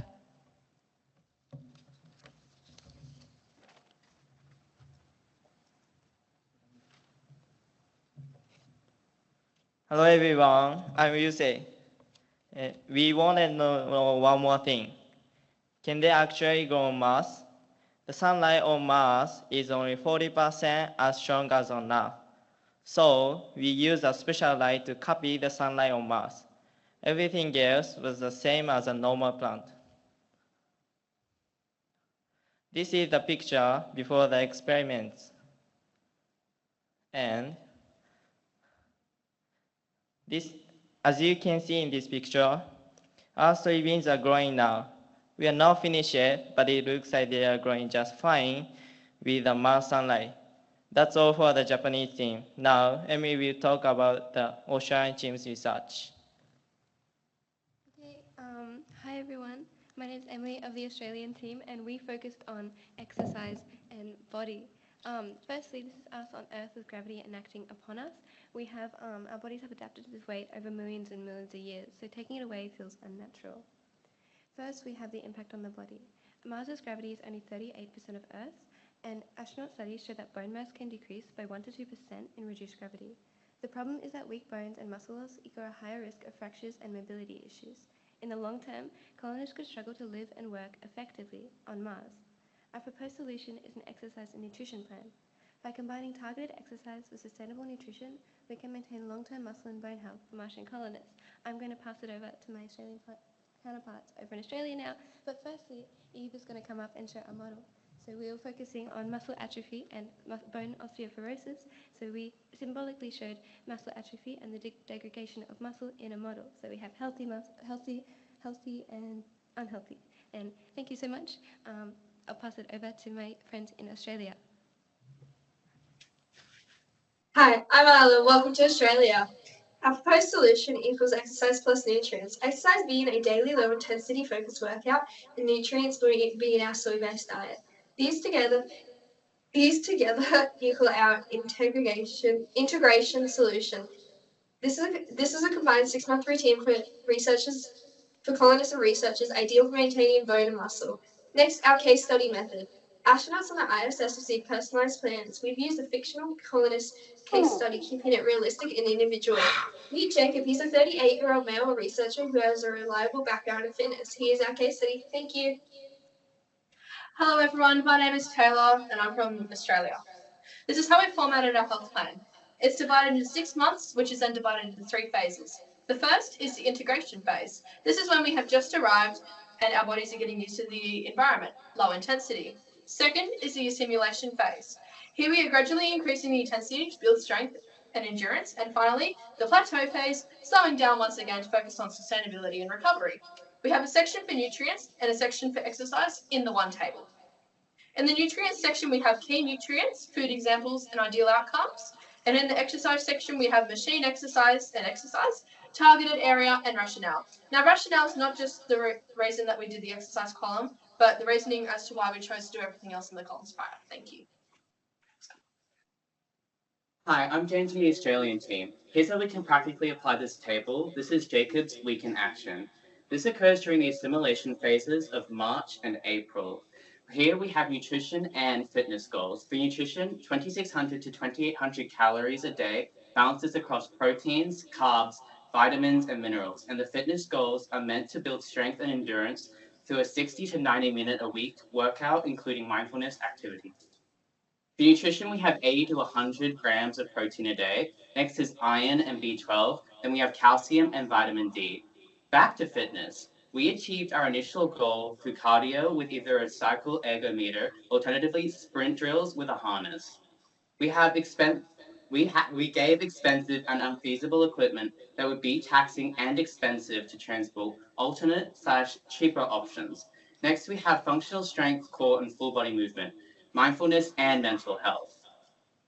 This will be placed in the rational column. We have that protein prevents atrophy, calcium reduces decalcification and osteoporosis, iron and B12 increases focus with sustainable soy-based meals. In fitness, we have the fact that Jacob may be sedentary for long periods of time as he's a researcher. This needs to be balanced with exercise. Our team has found that this approach is not only sustainable, but accessible, well-researched, and effective. This is because the food is able to adapt to the Martian climate, which helps in the long term, accessible because of the minimal equipment required and the possible alternatives, well-researched as it's based on already existing research, and effective as it prevents decline in health for all. As a group, our takeaway message was how important other branches of science are to the prosperity of our future astronauts. Thank you. And to conclude our presentation and what we're talking about, again, we really enjoyed looking into the branches of science that aren't as well known and that aren't as well represented in media. So we learned also a lot working on this project. We learned so much about different cultures. We learned a lot about Japan, and I'm sure Japan a lot about Western culture. We learned that science is global, and we learned about the importance of communication. Thank you so much for listening to our presentation, everyone in the audience. Thank you so much to all the people who work at the Osaka Expo, and we are deeply grateful to our teachers, our mentors, our peers, everyone who helped us along the way, those who supported us. Your guidance made this project possible. Thank you so much.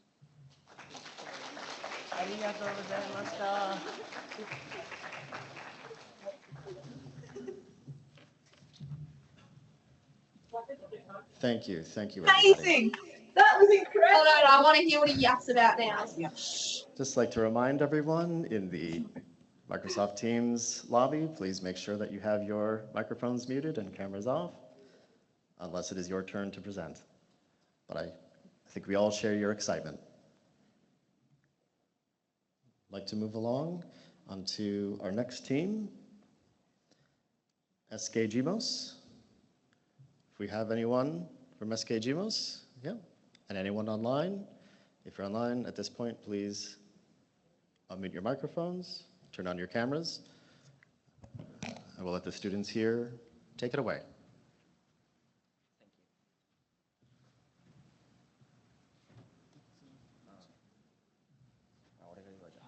Hello everyone, I'm Kai. I'm Seth. I'm Asuka. Today we would like to present about the foods that we researched about outer space. We'll skip this one first and yeah.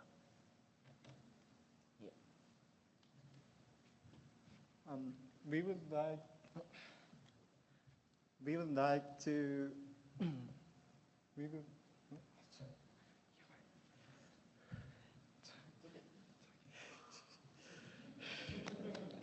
You could do it. You can do it. We would thank you.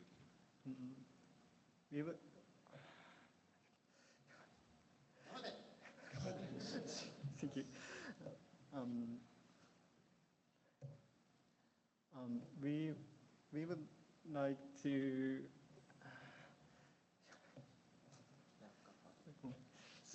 I'll do it for him. Yeah, I'll start from the start. So we researched on duckweeds for the foods in space, and yeah, first we're gonna present, and then there's gonna be a video from the Australian side after this one. These are the ingredients that we used to make. We made 2 dishes mainly, and these were mainly the ingredients. So why duckweed? We use duckweed Oh, there we go. because they have very Yep. fast growth rate, and it acts as a natural cleaner, and it has a high protein, so it's a very good food source, and it can also act as an eco-friendly fuel. And okay, Before explaining the dishes, I really want to explain why did we why did we done a lot of work on making a recipe, and this is because before making the recipe, we ate duckweed in a roll, 100-gram, with 4 people, and we were able to eat it, but it wasn't delicious. And the reason why we're doing this project is to make astronauts allowed to live in a space for more than like a year, 3 years, 5 years, 10 years, even for like Mars and moons. And we thought that we're not gonna be able to eat duckweed for more than a week when we tried the roll. So we realized that making a recipe, the good recipe, is gonna be so important to do this project. That's why we did a lot of work on this recipe. The first one we made is tempura. And tempuras, I think there's a lot of people who know this dishes, but tempuras, so you have some food and light butter, and then dip it, fry them. And how to make. First, prepare the ingredients and mix with the butter, and put in the heat oil, and it's gonna be like this. And another one we made is ohitashi. Ohitashi is also a Japanese traditional food that you use soy sauce and dashi broth to add flavor to the greens.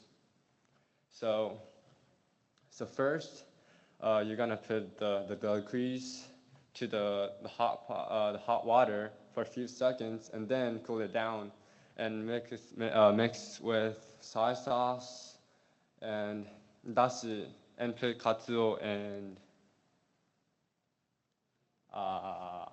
this is a process of the picture, but we're gonna be able to make ohitashi.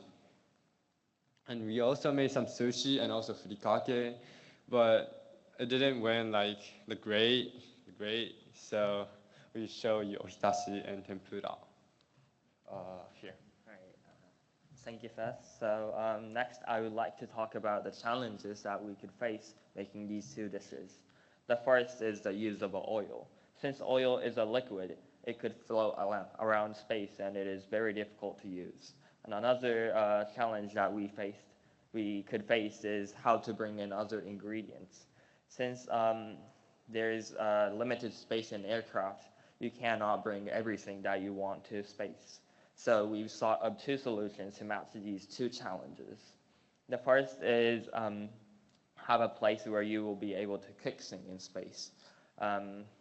This could solve the oil problem because these places are made for space.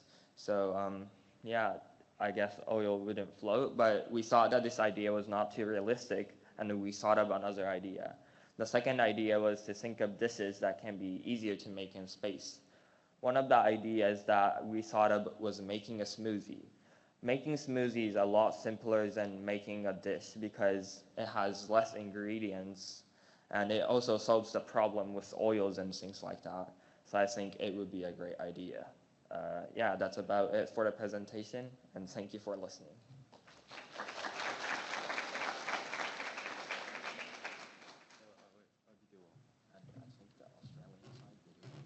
I believe the Australian side video is at the front. Or maybe after ours.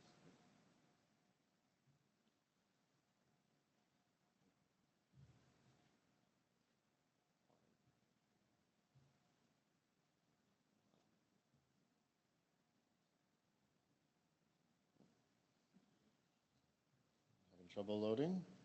See? There we go. We were finding what environment duckweed grew best in, and we found out that a little amount of fertilizer was the best for it, so we recommend that in space.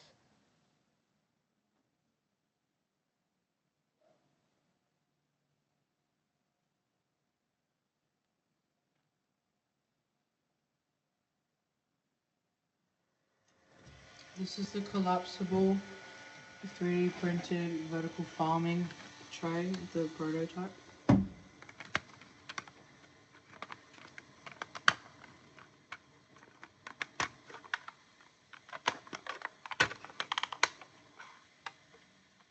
found that the best medium for growing duckweed in space was using water-absorbing crystals to soak up the water so the water wouldn't float away and the duckweed could grow. We found that the best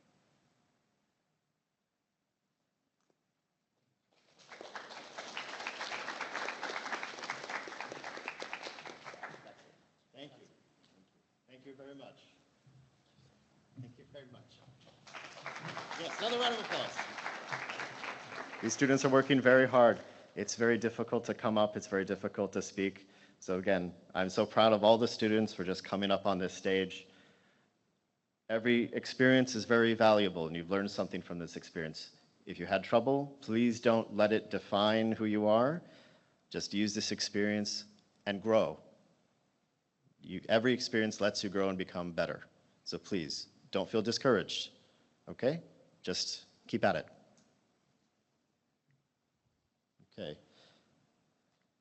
Now this is, just quickly before we move on, this is one of those things I spoke of before, where space is not just rocket scientists and astronauts and satellites. This is the future of space. Nutrition, making meals palatable. Astronauts don't want to eat paste for every meal. They want delicious food, especially for long-term space missions. There are right now teams and teams of nutritionists, space nutritionists, who are researching exactly this topic. Duckweed is a particularly interesting solution. There's a lot of interest in Australia with the Plants for Space Consortium, which One Giant Leap is also a part of.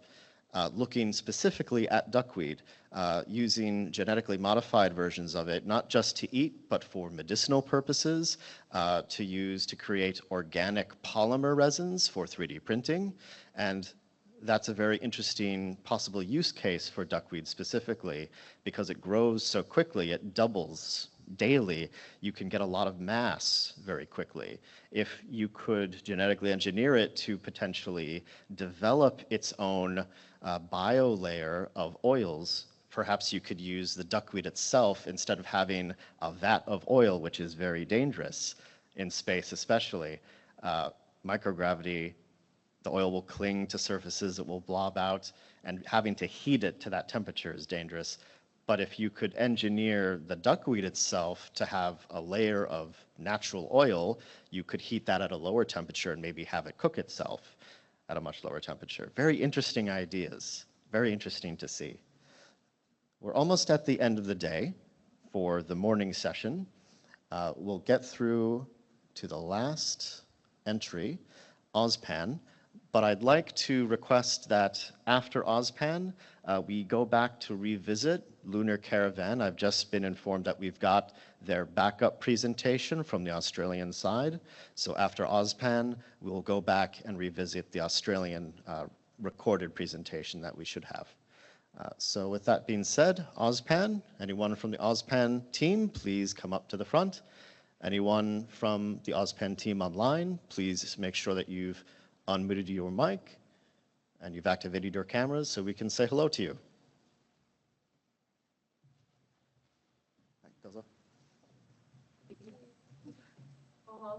Oh, that. Move the camera up. Press it down. Yes. Hi. Hi guys. Hi, we are OSPAN.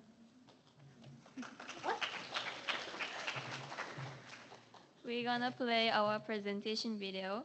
Please enjoy. Please enjoy. What?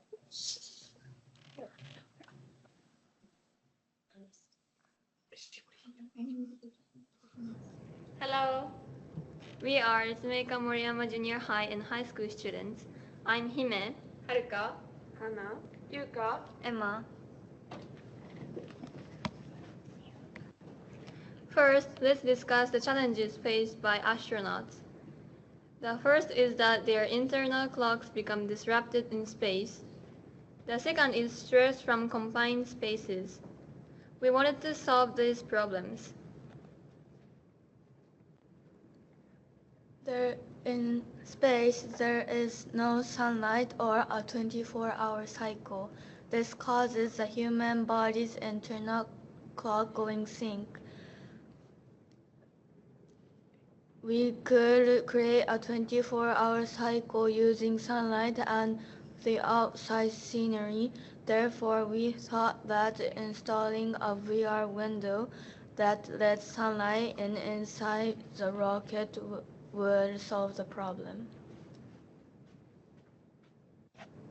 This is the VR window. It shows the video that makes the astronaut feel like they are in Earth.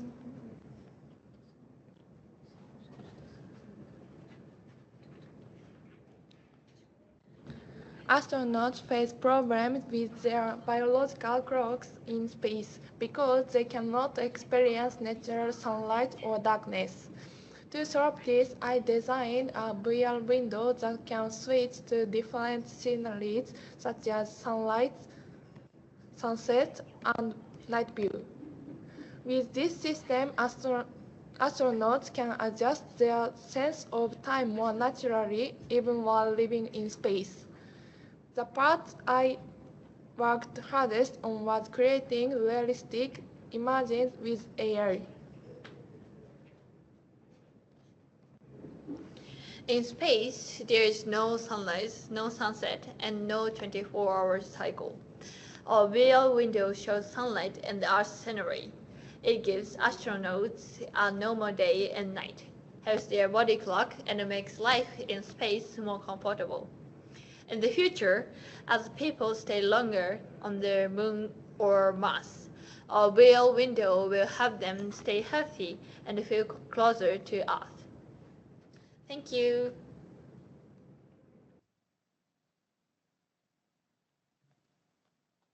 Our idea was to incorporate senses of home using the sense of smell to make the astronauts feel more comfortable. Our idea, since Leamingtons smell are like home for many Australians, was to have Leamington smells. Leamingtons are a vanilla sponge filled with chocolate and coconut and has jam inside.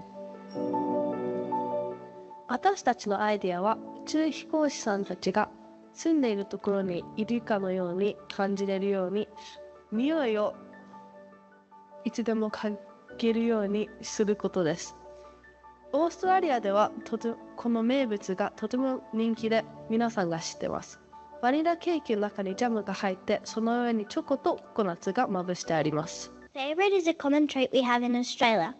It can be seen at lots of different birthday parties and we all love it. これはオーストラリアの一つの名物、フェアリーブレッドです。このお菓子はパンにバターを塗って、その上からスプリンクルをかけたものです。これはよくお誕生日パーティーに出てきて、子供たちにはとても人気です。Eucalyptus is another very common scent in Australia. As you can see, there are a lot of eucalyptus trees around. So when the astronauts smell this scent, they'll be reminded of home.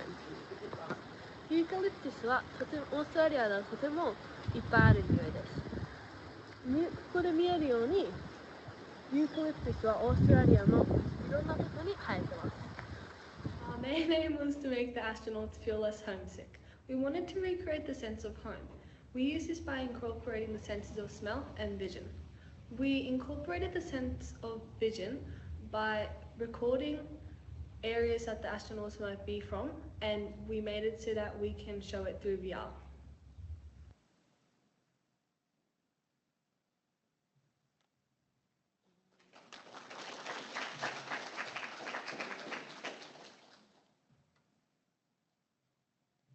Okay, so we're moving on to the VR video.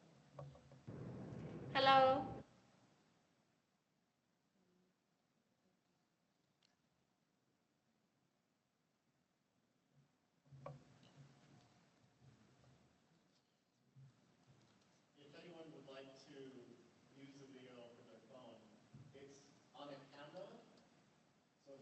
phone, you can actually look around in 3D. You can't really experience it here, but the link is there if you'd like to look it up on your phone later, and then see the filming in 3D camera.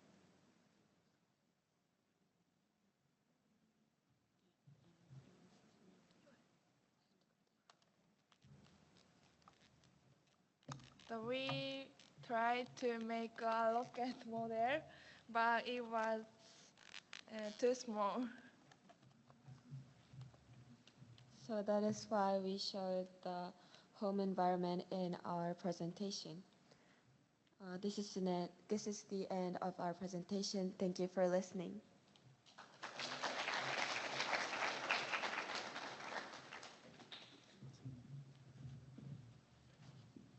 ありがとうございます。And again, if anyone would like to see what the video looks like, actually with the 3D effect, the link is there on the screen, and we'll also post that link out later if people want to use their phone to look around in 3D, well, 360 degrees.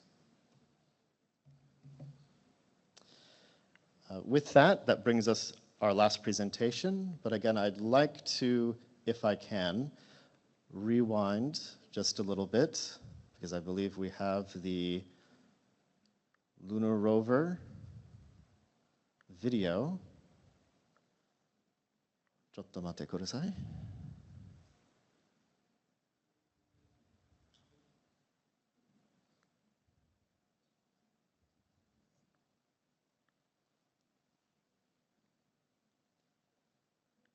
I believe this is the video here. So thank you for your patience. We'll just enjoy the last of the Australian presentations here. Names are Brianna, Georgia, and Ollie. By looking at the photo, Brianna is the one at the left, Georgia's in the middle, and Ollie's at the right. This is our mission patch. It's a picture of a caravan rover. This suggests what we're doing and focusing on. We call it a rovan, a mix of caravan and rover. These are the sketches of a rovan. The top two photos are the ideas for the outside, while the one under is a sketch of the inside. These are our bracing models. We aim to find which brace can hold the most weight, because we want our rovan to be nice and strong. These are our experiments. This is my group in the process of making the support. We put weights on for some of the support, but with the stronger brace, we used a bucket of water to measure. For the angle brace and cross brace, we use a bucket of water to measure how much weight they can hold, because they are so strong that the weights are not heavy enough to make them collapse. After our experiments, we came up with a table of the results. If you have a look at this slide, we have gathered up the average and the maximum weights each brace can hold. These are the models that we built. They are mini models of our rovan. These rovans have all the essential resources that a person needs to survive on Mars. For example, oxygen, food, water, and more. These are the names of the parts of our prototype. We did some research on the parts that are essential for a rover. We also researched on how to contain oxygen on Mars. Even though we don't really need to know how to contain oxygen on Mars, it's helpful for us to build a rovan, as if we need to live in a rovan, we need oxygen to breathe. We also researched materials that are suitable for building a rovan. With the help of experts from Swinburne University, we agreed that we can use any material as long as it is insulated and strong enough to withstand the low pressures of Mars, because the inside would be pressurized to keep astronauts safe. Rather than a single material, it would be layered, just like your house. You have timber or steel structure with insulation wool, plaster weatherboards, waterproofing, etc. A rover would generally have an aluminum or titanium frame, some sort of strong interwoven polymer and other multi-layer insulation. Thank you for listening. If you have any questions, please feel free to ask, and we will try our best to answer those. Thank you. And again, thank you to the Caravan Rover team in Australia. Thank you for recording that for us. So moving back to the end of the morning session, I'd like to once again thank all of the teams for all of their hard work.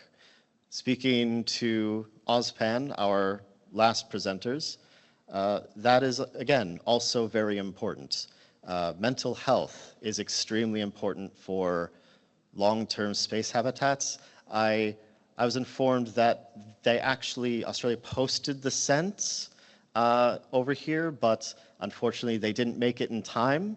However, if you would like to smell a lamington, I believe we might have some on the back table. So everyone, I don't think we have fairy bread, but we have lamingtons for you. So you can still smell and taste a lamington.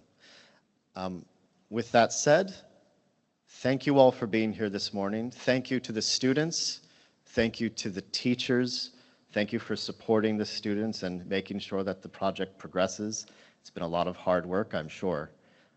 Jenna, myself have definitely experienced that, but I think I speak hopefully for all of us when I say making sure that the students have these kinds of experiences, difficult though they might be sometimes, is a fantastic preparation for not just university, not just later high school, but hard skills and soft skills, teamwork, communication, time management that young people desperately need, and they need to be shown over and over how important they are. Because if you don't learn these now, it will affect you much as you get older.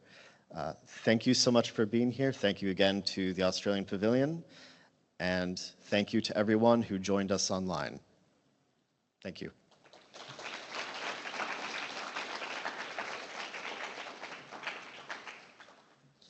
And with that concludes the morning session of the Connecting Minds project presentation ceremony.